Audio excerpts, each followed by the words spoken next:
Shalom, shalom, and welcome. Welcome to End Time Unity Protocols. If you're tuning in for the first time, my name is Symmanayah, and these are the words I am compelled to present before an awakening nation.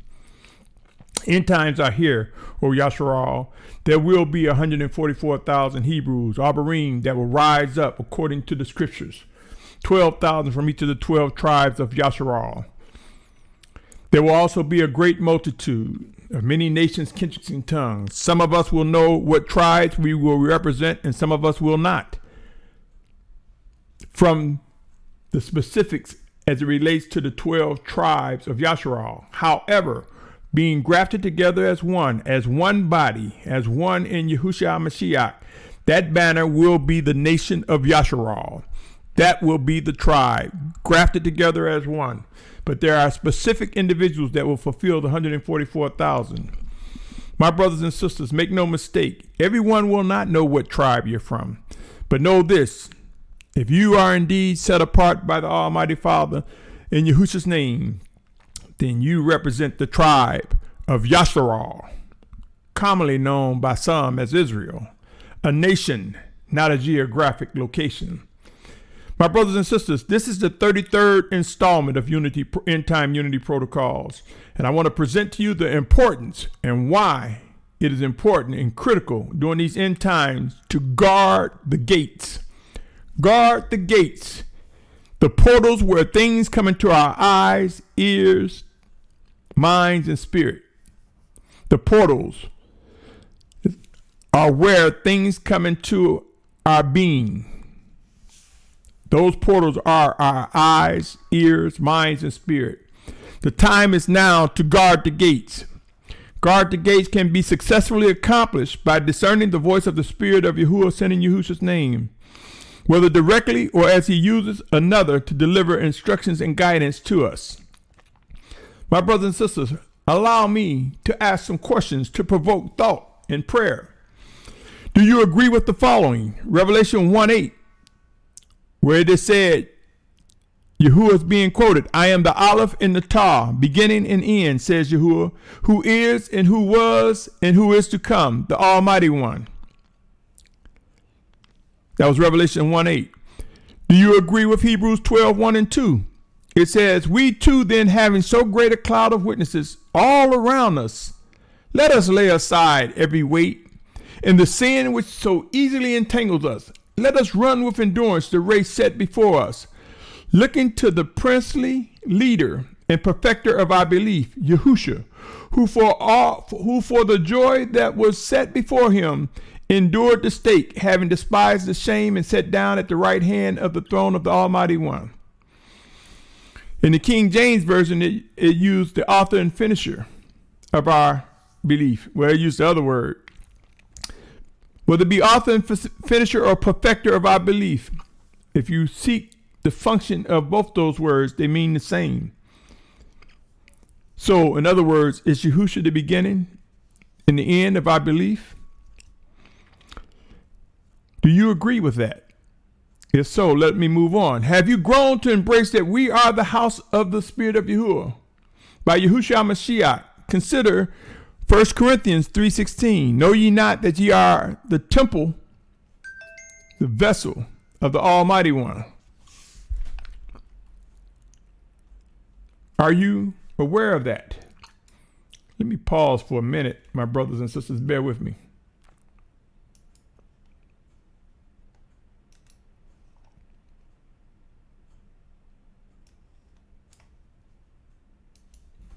Bear with me just a minute.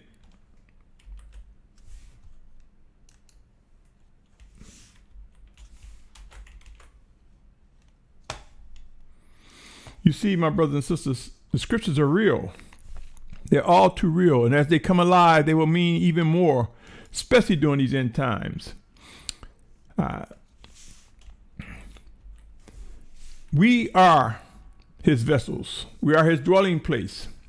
Who is able to discern those who are a child of the Almighty One, that as his vessels, he clean house. He clean us up. He straighten us out.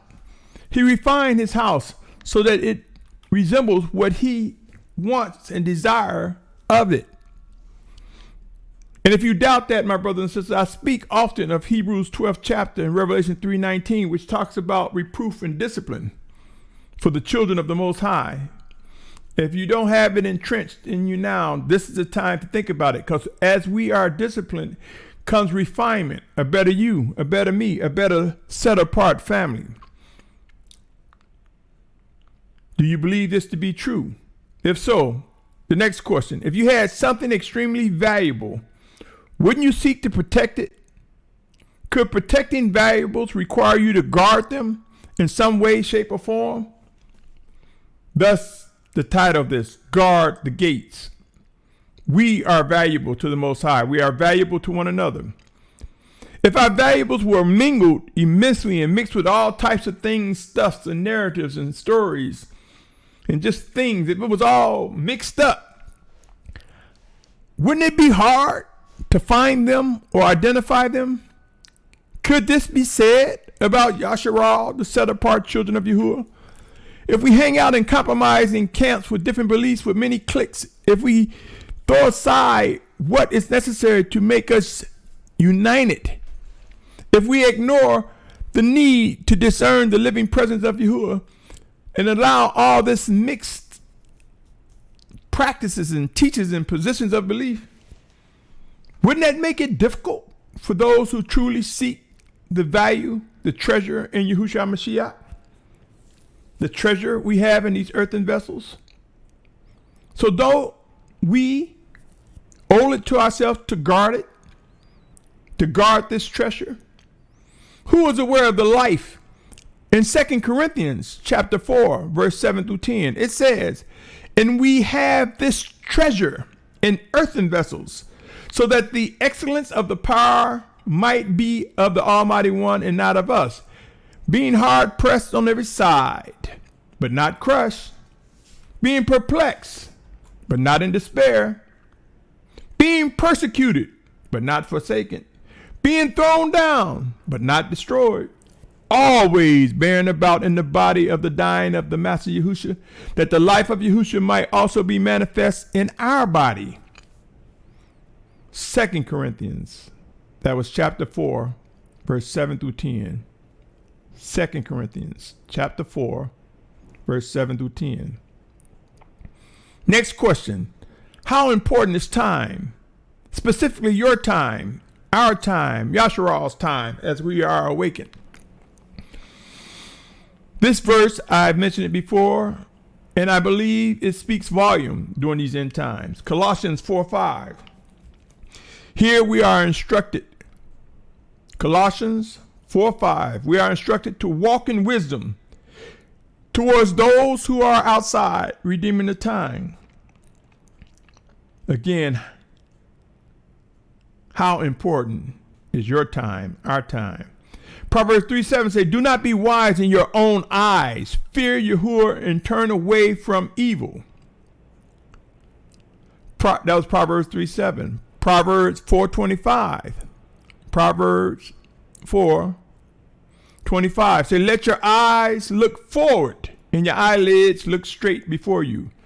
My brothers and sisters, this is going to prove to be of great importance as we find ourselves facing end times, the intensity of end times, such that it brings about movement. Yes, forced movement, forced migration, as the gathering from the four corners of the earth ramp up.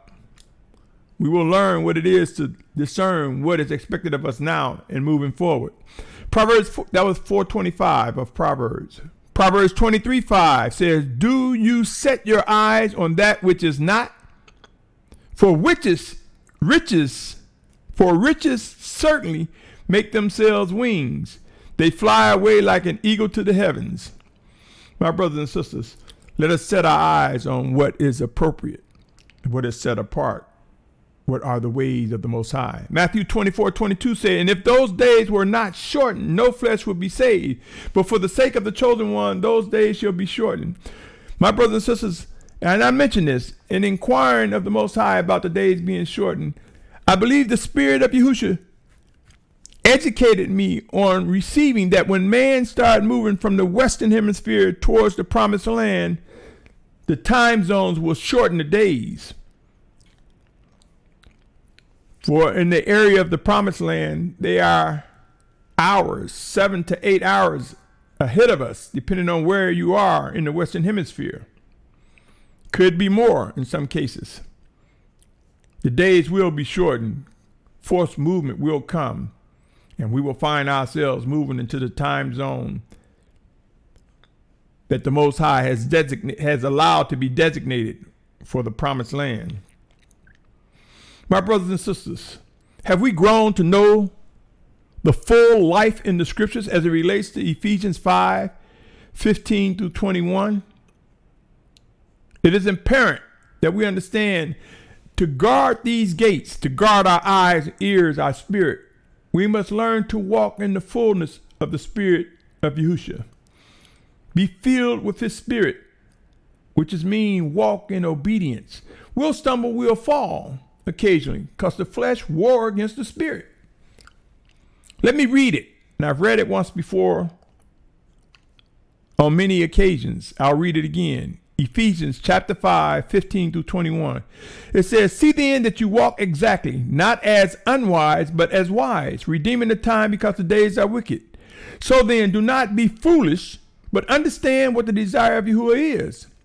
And do not be drunk with wine, in which is loose behavior, but be filled with the Spirit, speaking to each other in psalms and songs of praise and spiritual songs, singing and striking the strings in your heart to the Master." I say to you, my brothers and sisters, songs of praise and spiritual songs are melodies and harmonies, and they are noises that work together. Psalms, prayers. If we seek to pray, if we seek to do the will of the Almighty Father, it says He hears us if we pray according to His will. So if our psalms are prayers to Him, they should be prayers according to His will, to bring about the most effectual, fervent prayer that availeth much, that is mentioned in the scriptures.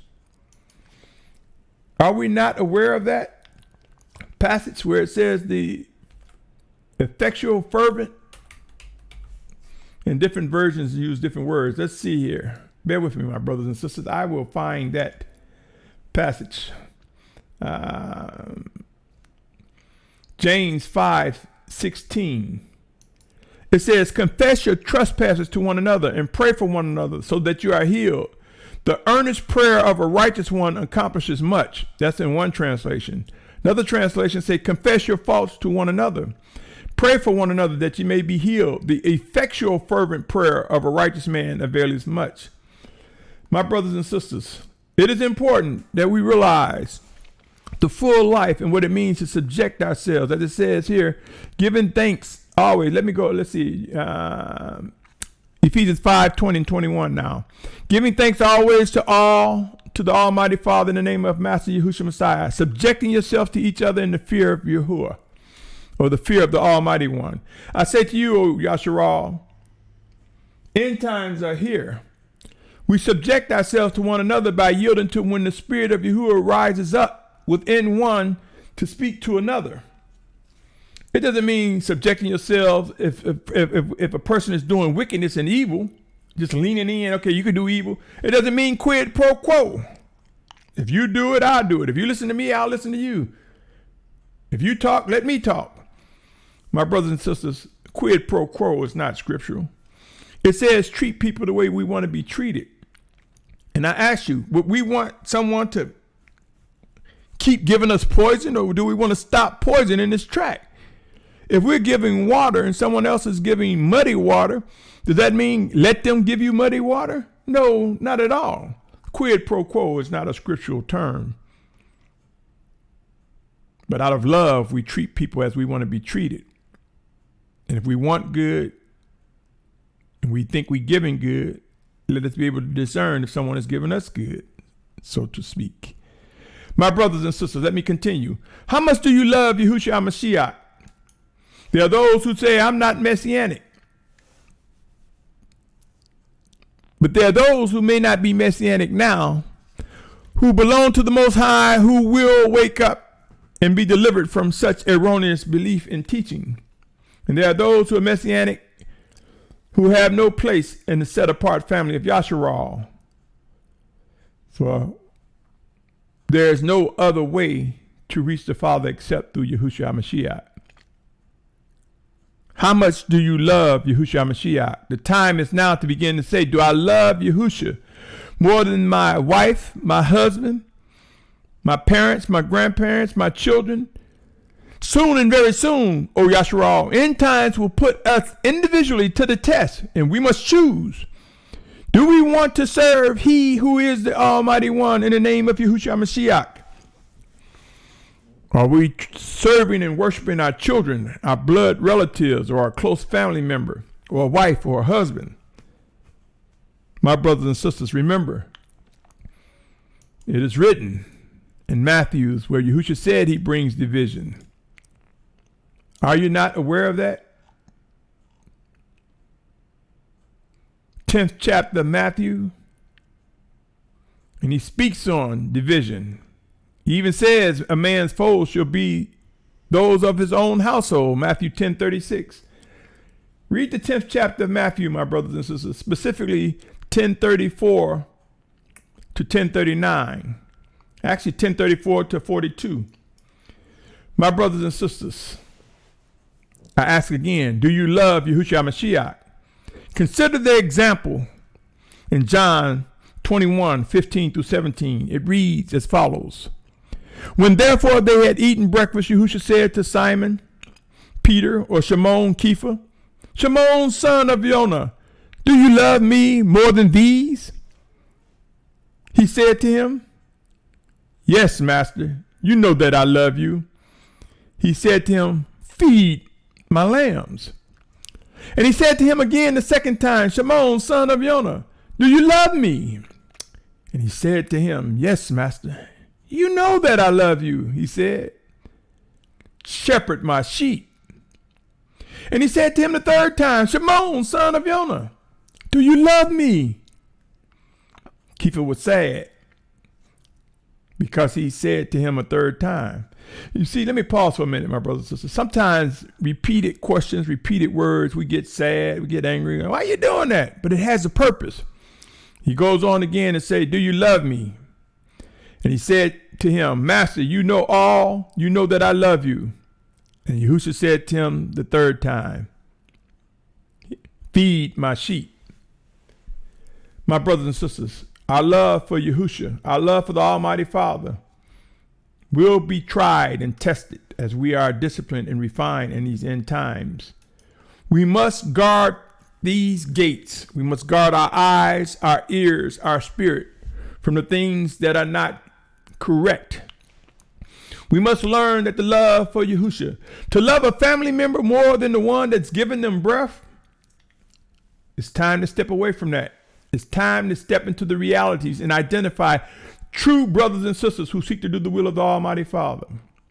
Let me ask another question. Some may say, how do I do this? I say, present our bodies as an offering to the Most High, a living sacrifice, a living offering to the Almighty Father, and let Him guide and direct us. He will do so working in us and through us, spirit directly, mind, body, and soul, or through us one towards another, or through His chosen ones. Do you believe the following is true? Romans 12:1 say, I call upon you, therefore, brothers, through the compassion of the Almighty One, to present your bodies a living offering, set apart, well-pleasing to the Almighty One, your reasonable worship. My brothers and sisters, are you prepared? Are you committed? Time will soon reveal. My brothers and sisters, with end times in mind, are we aware of the importance of being guards? Why it is important? Since the days of time, the Most High has given instructions about guard to preserve. Who is aware of Genesis 17:9?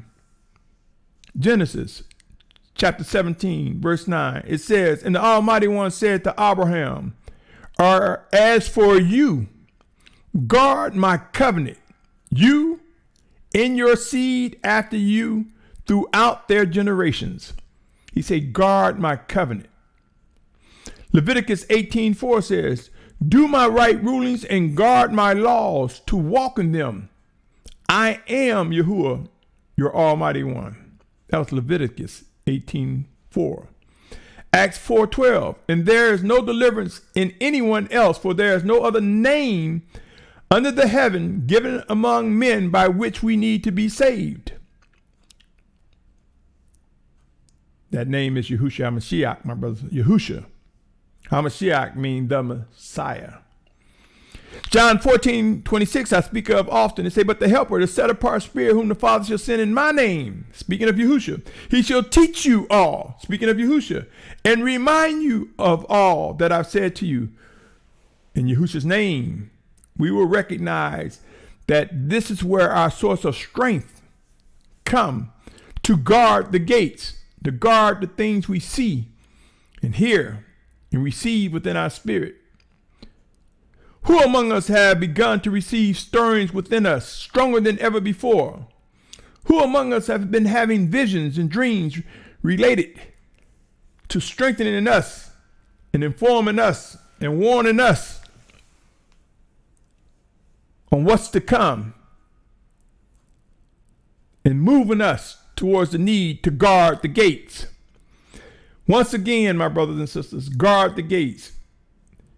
As the information and technological era ramps up and improves with such speed, oftentimes it captures our attention. Many lose focus at the ease of a click and find themselves lost in link world, so to speak, or clicking on one link after another. Many of us have been guilty of having our attention drawn away by distractions, whether it be through information coming to us or entertainment coming to us or things that satisfy the lust of the flesh, whatever the habit, whatever the condition, whatever this thing may be. As I look around, my brothers and sisters, many are easily captivated by things that brings a physical stimulation to the flesh, or an academic way of putting it, that brings utility to our beings. My brothers and sisters, a few years back, I was traveling with my family and we stepped into a restaurant and they had a waiting time to be seated. And I looked around and just about everyone had their head down, looking into their cell phones and or tablets. I believe I saw one guy reading a book. Now let me ask some questions. Do you believe a picture's worth 1,000 words? Have you given thought to how much time a picture or words can cause one to waste time and get off focus? In other words, my brothers and sisters, someone shows a picture when they're teaching, preaching on YouTube, or during a class, they show a picture in PowerPoint, or they make a video of things that have been wickedly done to us as Hebrews during slavery, or things that have been done to those who may not be Hebrews but following the Hebraic way of set apartness. And they suffered persecution as well. How many of us seen pictures mainly of how slaves and the things that they've talked about? I won't go into details, because if I go into details, that's just as bad as painting a picture. By now, we know the wicked things that have been done to us. Enough, my brothers and sisters. Let me say this. Every time we post a picture of something wicked, show wicked things that was happening, every time we keep circulating the wicked things that's occurred before us, it's like promoting and marketing it. Every time we talk about wicked things, whatever they may be, and we know what they are, Yasharal, make no mistake, we know what's wicked and evil on many fronts. Let me tell you something, my brothers and sisters. Years ago, I was working a job as a young manager. I think I was around 21 years old at the time. And a competitor that ranked number 2 or 3 at the time decided to build right next door.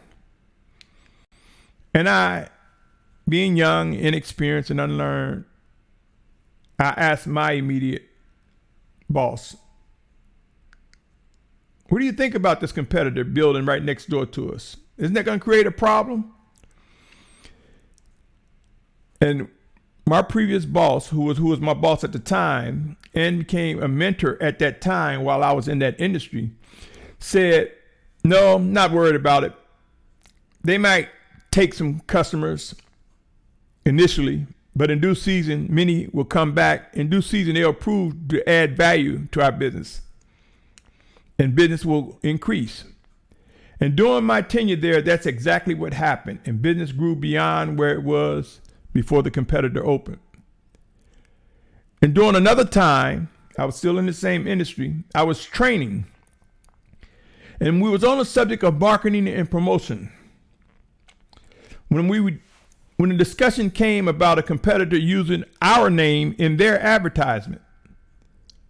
So I posed the question here. Are we going to sue them? They're using our name. That should be illegal. And I was quickly reproved and informed that when a competitor used your name, when a competitor used your content, believe it or not, even if they are attacking you, they are advertising you. They are displaying your content. It's as though they're promoting you. And I said, And I began to pray, even though I was in corporate America. I began to pray and ask. And it was as though the Spirit of Yahusha said, yes. When we constantly show the ways of our enemy, wicked pictures, and bring up wicked habits and old habits that we had out in the world, and we know what they are. I don't need to go into details. That triggers one's memory. My brothers and sisters, if we were to weigh the number of times the scripture spoke against wicked and evil deeds versus providing us instruction and doctrine and guidance towards growing closer to the Most High, which do you think would outweigh the other? I believe there are more set apart instructions than there are narratives talking about all the wicked things that man has done. My brothers and sisters, when Yahusha walked the face of this earth, did he spend time just talking about the ills, or did he say that the sovereignty, the kingdom of Yahuah was at hand? Did he talk about how we are to interpret the Torah that was written before he started walking on the face of this earth? What Mashyach was used to write. Did he start telling us how we are to be mindful of Yahuah, that he is alive, and how to correctly understand what is written? My brothers and sisters, end times are here. Yes, they have arrived, and they will ramp up. Let me continue by reading the following. Luke 9:62 says, but Yahusha said to him, no one having put his hand to the plow and looking back is fit for the reign of the Almighty One. Soon and very soon, we're going to realize, to some degree, my brothers and sisters, many of us are spending more time being attracted by people showing our history, not realizing that it's just like gossip. How much pain do one need to see or be reminded of before we pursue the will of the Almighty Father? In some cases, if we look at history too much, it fuels anger. Look around. Listen to someone. That makes me mad. That's what makes me angry. In some cases, it causes one to not receive that both white, black, and people of all nations who seek to do the will of the Almighty Father will be grafted together as one. There are teachers who say, oh, yeah, the white man, there'll be some Esau, there'll be some non-Hebrews, but they'll be at our feet.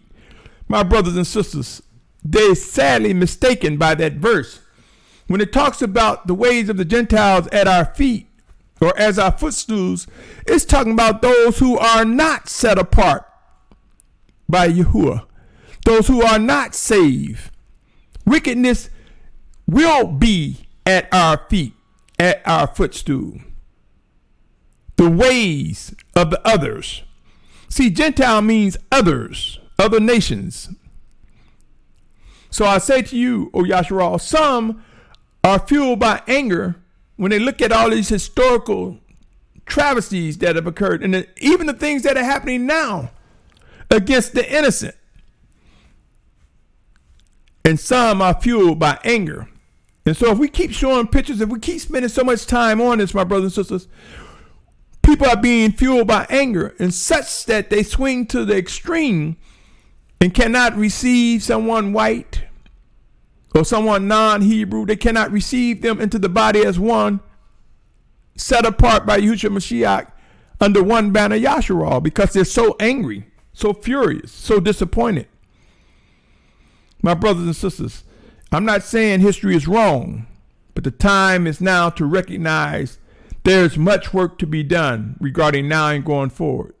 Romans 16:17 say, now I beseech you, brethren, mark them which cause divisions and offenses contrary to the doctrine which you have learned, and avoid them. Could this be saying avoid compromising positions, compromising camps and fellowships and groups, compromising communities? You know if they're compromising, if the leaders align different cliques to be within there and say, I know they exist, but the leader's more concerned with building his ranks and numbers that they allow such conditions to be within their community, their camp. They fail to vet and shepherd over the sheep like they should. They look for excuses to feed their egos. My brothers and sisters, guard the gates of your vessel, the gates of Yasharal, our ears, our eyes, our spirit. 2 Timothy 2:22 and 23 says, flee from the lust of youth, but pursue righteousness, belief, love, peace with those calling on the Master out of a clean heart, seeking to, and I'm going to paraphrase here, out of a clean heart. And I'm saying here that that's mean out of a heart that's seeking to worship and obey the Almighty Father, that loved Yahusha Mashiach. He goes on to say in the 23rd verse, I was reading from 2 Timothy 2:22.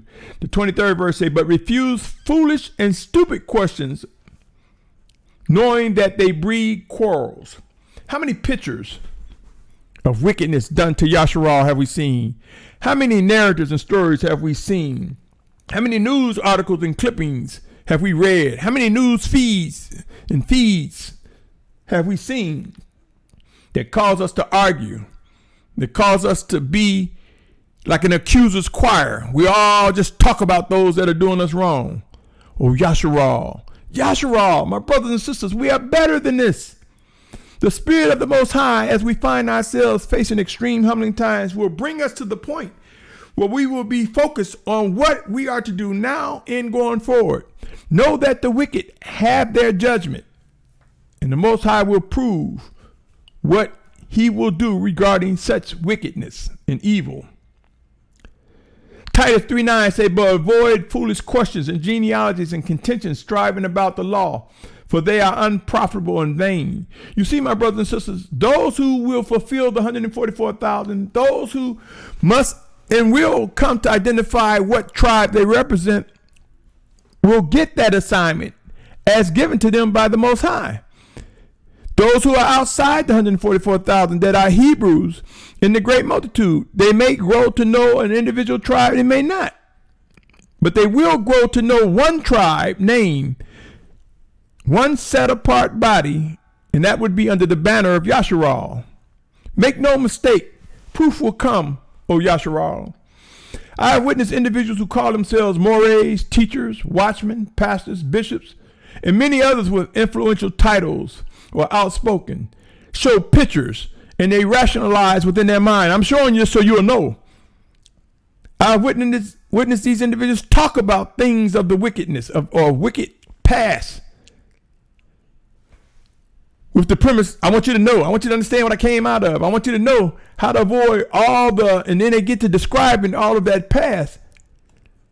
All too often, my brothers and sisters, when we show all these wicked pictures and wrong that has been done to us and wicked behaviors of our past when we were in the world, all too often, my brothers, if we speak on these in details, there may be someone in our midst or among us that start reflecting on that. It may stumble. It may cause them to fall. It may cause them to backtrack and go back into it, thinking that they're missing the pleasures of the world. My brothers and sisters, it has been proven to be evident that individuals with various addictions or habits can come away from them one day at a time, one day at a time. And I say to you, O Yasharal, this holds true to brothers and sisters now that are growing and going through deliverance from various habits and addictions, from coming away from the things that were wicked. One verse come to mind regarding getting through one day at a time, and that's Matthew 6:34. Matthew 6:34. It reads as follows: Do not then worry about tomorrow, for tomorrow shall have its own worries. Each day have enough evil of itself. And I believe this is strong when it comes to getting day by day. But we will know to come away. Stop the habits, O Yasharal. Guard the gates.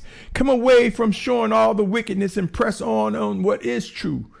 Let us contribute towards sharpening our eyes and ears and spirit, strengthening the body of Yasharal, strengthening ourselves within the spirit of Yahusha, teaching and guiding us so that we can handle and move about to the tasks that are being assigned or we are being prepared to do. Believe it or not, my brothers and sisters, there are those who are insensitive and they think by their own rationale that it's okay for them to show all the wickedness and evil that has been before us in times past and that's going on now. Pray, O Yasharal, and hear these words.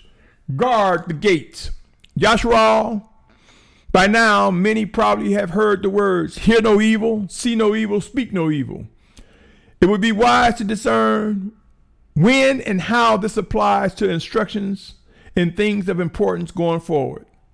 I am compelled to believe when we discern the life in the following and realize that prayer means communication, it will contribute to our growth, maturity, and improvement in our worship. When we can see the life in the scriptures. And I'm speaking even more so about this one here. 1 Thessalonians 5:16 through 22. It reads as follows. Rejoice always, pray without ceasing. That's talking about communicate, my brothers and sisters. Communicating with Yahuah. And to communicate with Yahuah, how many of us realize if we're vessels of the Almighty Father, communicating with Yahuah could be through prayer, looking up, and communicating with Yahuah could be through communicating with one another and hearing from one another as the Spirit of Yahusha works in us, through us, one towards another. It goes on to say, 18th verse to 22. I'm in 1 Thessalonians 5th chapter. 1 Thessalonians 5th chapter. I read 5, 16, and 17. Let me go on and read 18 to 22. In all circumstances, give thanks, for this is the desire of the Almighty One and Messiah Yahusha for you. Do not quench the Spirit. Again, I'm going to say here, his Spirit works in us, through us, one towards another, as well as directly.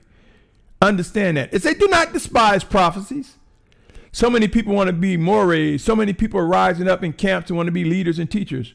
Where are those who can identify the Spirit of Yahusha when the Spirit of the Almighty Father speaks through one of his servants to us? Where are those who talk about identifying the true set-apart watchman of the Almighty Father?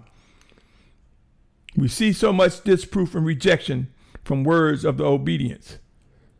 It says here in the 20th verse, do not despise prophecies. It's not just talking about written prophecies, my brothers and sisters.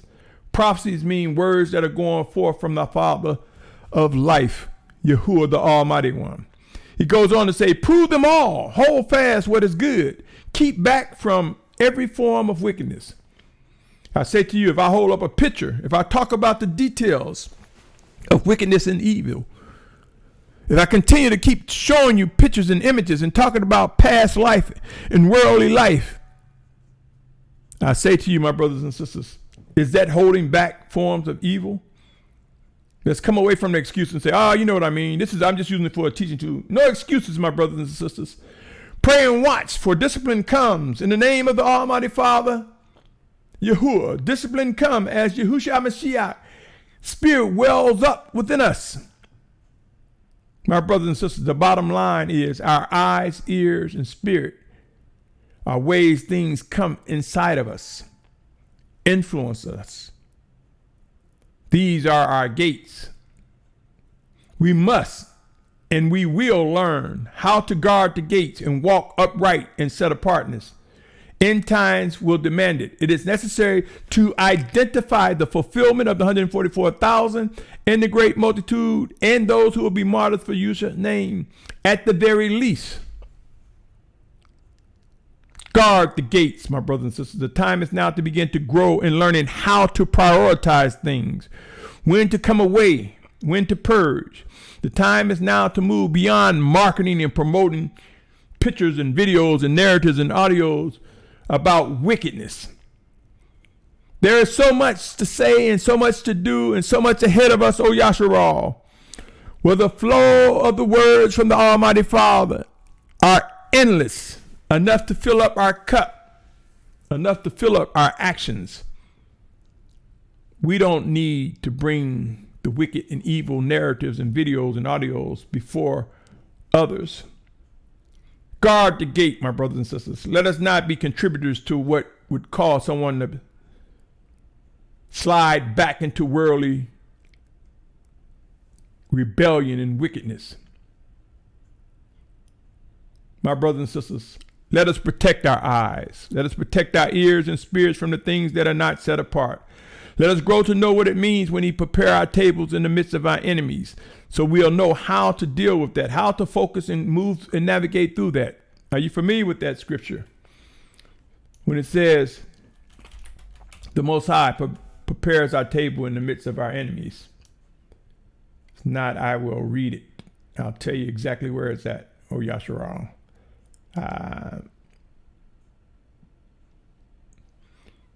Psalms 23:5. Psalms 23:5 say, Thou preparest my table before me in the presence of my enemies. Thou anointest my head with oil, and my cup runneth over. See, though our table is in the midst of our enemies, our head becomes anointed with set-apart instructions, with set-apart guidance. Our head become anointed as we recognize by praying without ceasing. We develop a keen eye, keen ears, and a spirit to discern when the spirit of Yahuah and Yahusha's name is working through another. My cup runneth over. My brothers and sisters, all that we have received within us from set apartness is so overwhelming. It fills us up. It bubbles without. It comes from within. It comes from the spirit that is within us.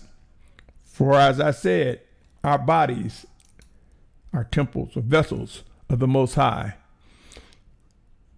I cannot say enough, O Yasharal. Ask the question to your teacher, to your leader, to your moray, to those who influence you most. Ask the question, what are the gates and how can we guard them? And I say moment by moment, day by day, my brothers and sisters, we must and we will learn to guard the gates. It is an instruction that is given to us.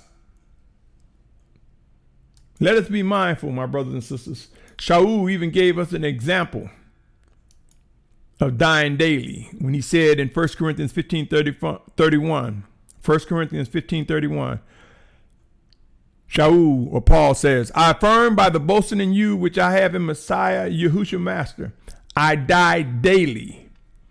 And I say to you, my brothers and sisters, dying daily is putting that flesh into subjection, rising up renewed by the power and might of the Spirit of Yahusha. Guard the gates, O Yasharal. Until next time, I invite your communications, your questions, your comments. If and only if you believe you are being led to do so.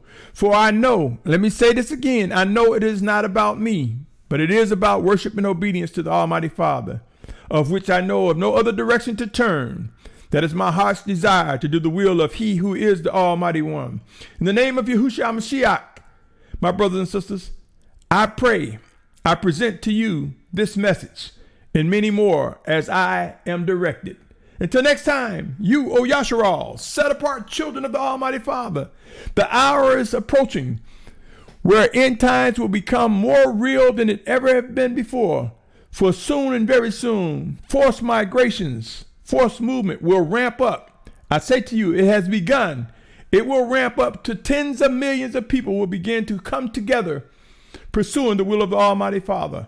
Pray and watch.